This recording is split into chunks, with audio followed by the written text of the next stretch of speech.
So I'm going to do some practice problems with you to get you ready for taking the cumulative, and mostly today I'm going to focus on probability A. So you got to remind me, I'm sure you will. I have your tests graded and I will give them back to you and put those scores in the grade book, but you have to wait because I want to get you going on work time here so that you can have a lot of work time so that you can get ready for the cumulative. 2-second reminder about the cumulative. Let's say you had an A on the first probability test and you get today's back and it was only a B. And then if you just kind of go through the motions on the cumulative, you'll probably get a B then. And then that averages a B. And over 3 tests. So that's a big deal. It's like having 3 Bs in the grade book. If instead you were to really kick some butt over the next couple of days and get an A, and if you get an A on both parts of the test, then all of a sudden this one changes and goes up to an A, as long as you did the corrections. Okay, so if you haven't done the corrections on your first test or the one I'm just about to give you back, the second test, you want to do those corrections. The only exception is if you had a 95, there is no need to do corrections on a 95. If you get a perfect paper on the cumulative, yay, you'll get 100% without having to do corrections on a 95. All right, so what was probability A about? Can anybody even name something that was on the probability A test? I know it's been a while. The tables, very good. So right-handed, left-handed.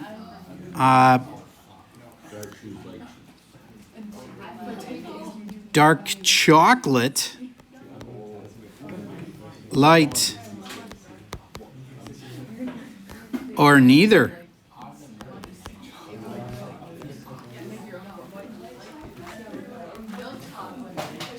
I know with dark chocolate, it kind of has to be the certain kind, because if you get it too dark, it's like super bitter. But I know some of you like dark chocolate and are right-handed. Some of you are a lefty and like light chocolate, for example. But here's the problem. There's only like one lefty, and so this whole thing's not going to work super well. So I'm going to replace the right and left with something that is more of a 50-50 split. I'm going to say people who...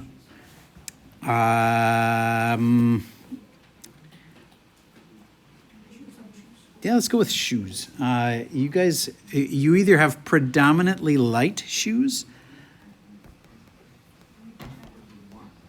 as in they're kind of like a lighter color, or you have dark shoes.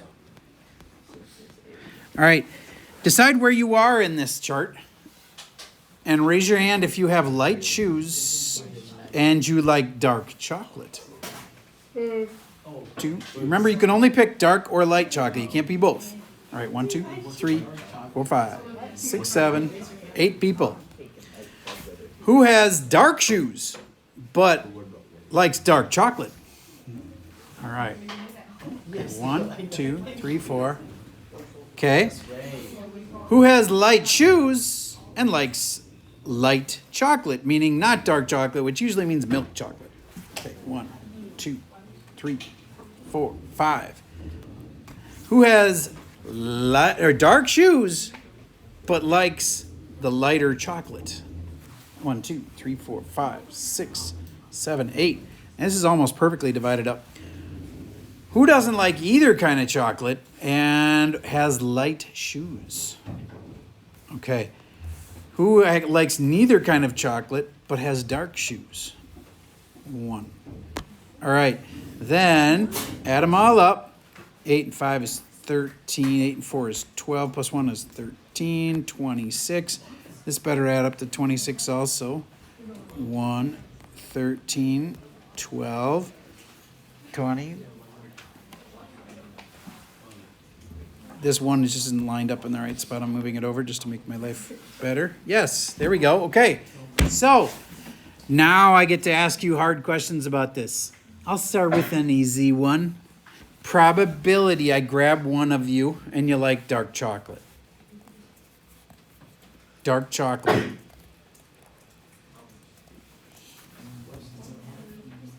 Did you say 12 out of 26? All right. Now, as soon as I change this to given, you would ask yourself, what's going to change about the answer? If I say given blah, Something has to change. The top or the bottom? The bottom will change. Okay, so given that I only talk to people who have dark shoes, what's the probability they like dark chocolate? Given dark shoes, probability dark chocolate. All right, as soon as I said given dark shoes, that meant only these numbers could be used. And then that's out of 13. And dark chocolate would be 4. 4 out of 13, raise your hand if you had that one right. Okay, good. Okay, so that's a kind of question. But honestly, those are pretty easy. There was another kind that was way harder. Anybody name a kind that was on that first test? What? Tree diagrams, very good.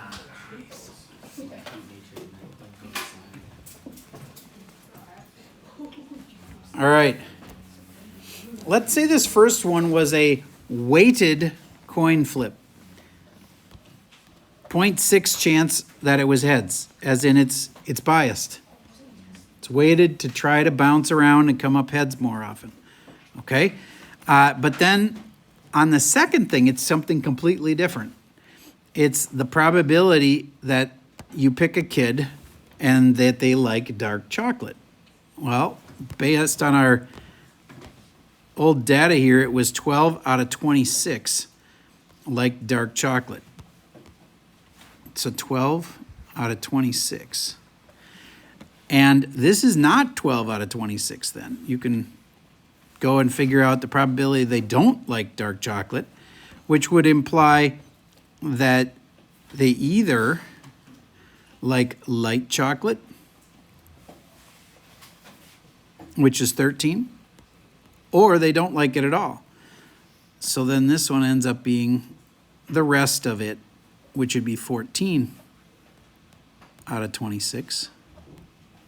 All right, now I'd like you to fill out the rest of this.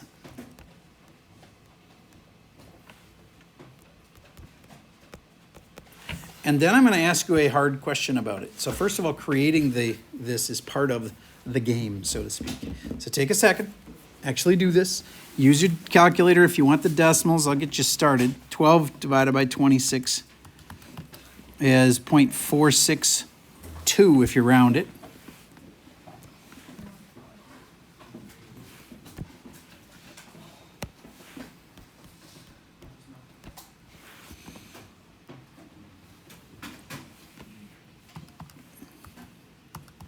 Fourteen out of 26 is 0.538.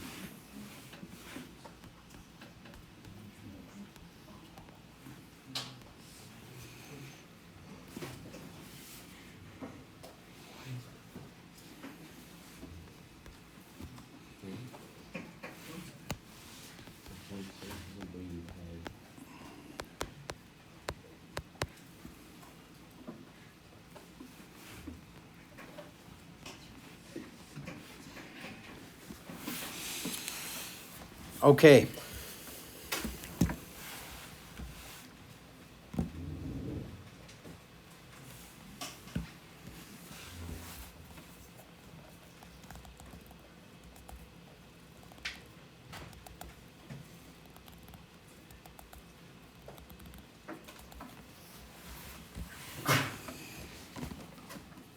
Given light chocolate,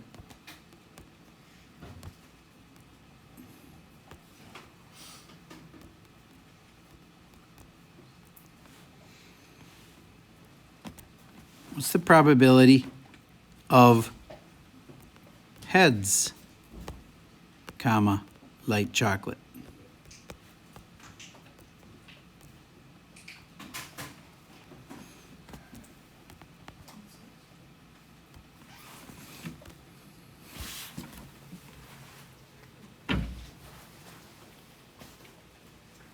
Now, when you do a given, you should be thinking about, I should divide by something different.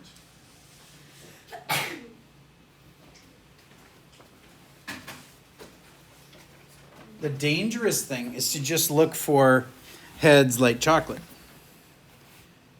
Because heads light chocolate is this one right here, and that is not the answer.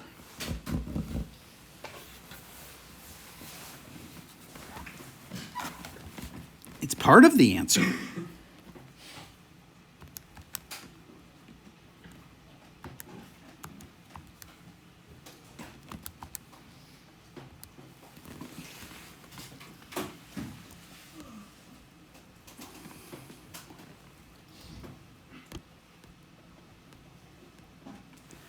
If you round it, that would be 0.323 right there.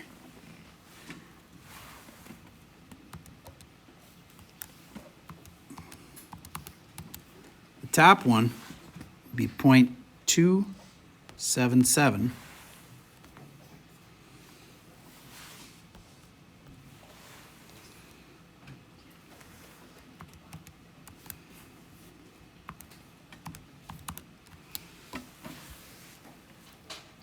This one will be 0.185.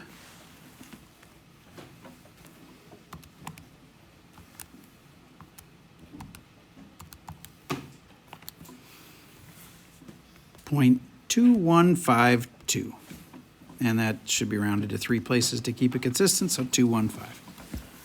And hopefully that adds up. I think it does. And if it's off by like a thousandth, it's because of rounding. All right, so how do you do these? As soon as I said given, you had to figure out what were the possible ones. And the possible ones go on the bottom. Given light chocolate, then it had to either be this red one here or this blue circled one here. So those go on the bottom.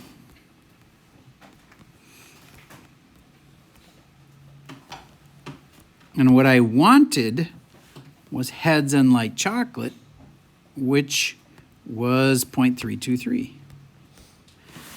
Now, I know that the answer could have been gotten a different way in this case, but I want to warn you, this is the way that I can guarantee would work on the test.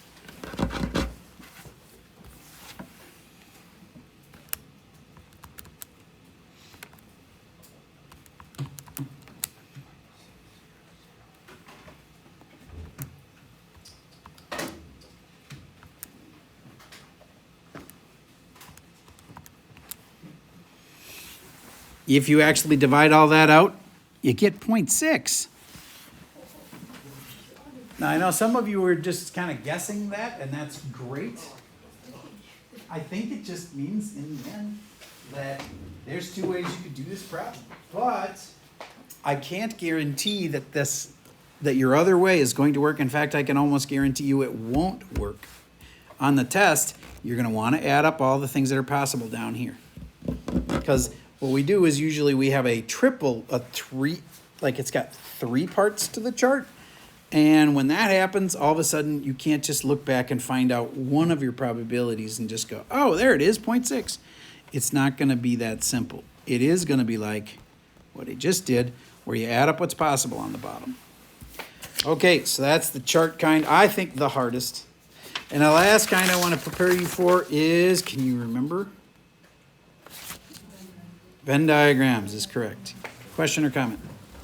So why do we have to use for this one? Why wouldn't we use the 0.538? Why would we use the 0.6 times the chance? Why wouldn't we just use the chance of it as a base? Okay, let me ask you this: if you did it the way you just described, did you get the right answer? No. Okay, so the 0.6 kind of makes sense, and I want to convince you that the answer is 0.6, and then that'll convince you that the way you did it didn't work. Okay, so when I said given light chocolate, and then what's the probability?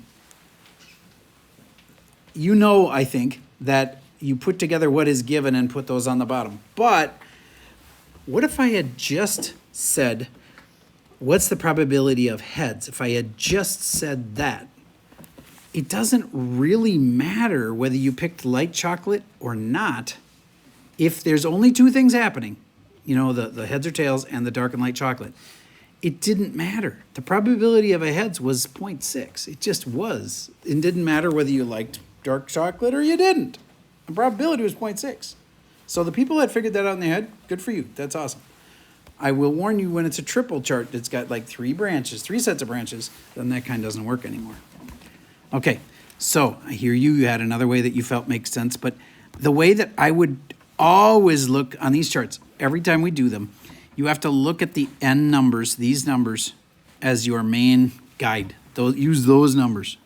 And then just decide which ones of them you want. Like usually it's like, you gotta pick these 2 and then put those on top over 1 unless you are given something. And if you're given something, you take all the things that you were given and you like add them up, put them on the bottom.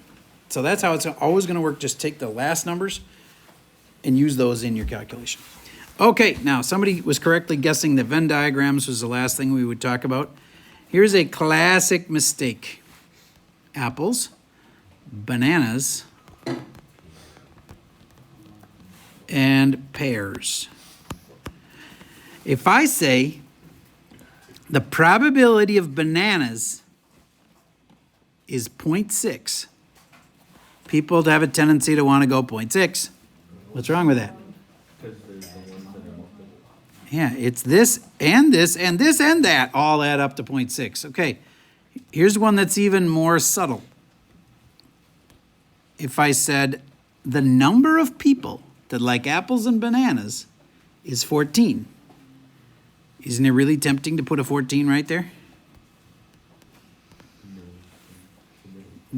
But because people are like, but these people like apples, bananas, and pears. Well, that's not what I said. I said, there's 14 people that like apples and bananas. That includes both of these spots. These people like apples and bananas. I didn't say anything about pears. We don't know about pears. So together, these had to be 14. And that was a mistake tons of people made on the test. All right. So if they say 14 people like apples and bananas, that means together these 2 spots would be 14. Okay. Now, last but not least, I'm going to give you some decimals, and you do not have to copy these down. But what I'd like you to do is try to answer a few questions about it. So let's go with 0.3, 0.2, 0.1, 0.1, 0.1, 0.2, 3, 4, 5, 6, 7, 8, 9, 10. So then there's 0 people that don't. So in other words, if you like pears, you also like other things. And there's nothing out here either. Because that adds up to a total of 100%. You get what I'm doing so far? All right. Now, given bananas, what's the probability of pears? As in, given the person likes bananas, what's the probability that they also like pears? Do it the same way I was telling you. What you want goes on top, and what's possible goes on the bottom.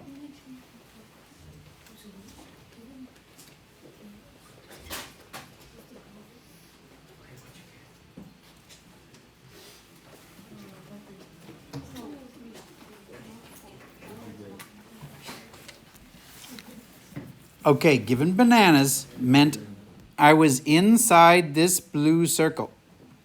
That was what's possible. Remember, given affects the bottom. And if I add those all up, 3, 4, 5, 6, 7, 0.8 goes on the bottom. Raise your hand if you were doing it right. Okay, well, then pears. Tempting to grab the 0.2. But if you ask these people, do you like pears? Yeah, they'd say they like pears too.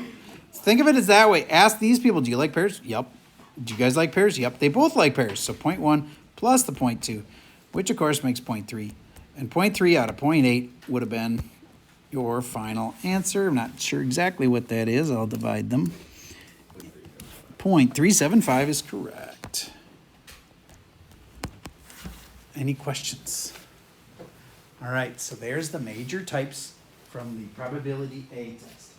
Now, the one you just took was the probability B test, and overall the results were good. I'm gonna grade you just you know, let's say you get a B on it, and you don't know if that's good or bad. Depends on the test. If everybody else got, you know, B's and C's, then a B was great. So in this class, as I just look at the first, and I'll shuffle these in later. Here are the scores from the first several people. 100%, but that's biased because it's on the top because it's the key. Okay. 90, 95, 95, 75, 95, 85, 85. Okay, so there's a fair number of B's and C's. There's 1 C, 2 B's, and 3 A's. No, I guess if you include the 90, it'd be 4 A's. So there's more A's than B's and C's, but there's more B's and C's than normal. What does that mean? Really, it's a great test to bomb. What really sucks is to bomb the first test in the little unit, because then you got to wait like a month before you retake the cumulative on it. So if you just got a C on this test that you just took, I will tell you what the main things were. We'll just kind of go over that briefly that people struggled with, so that you can hopefully not make those mistakes again.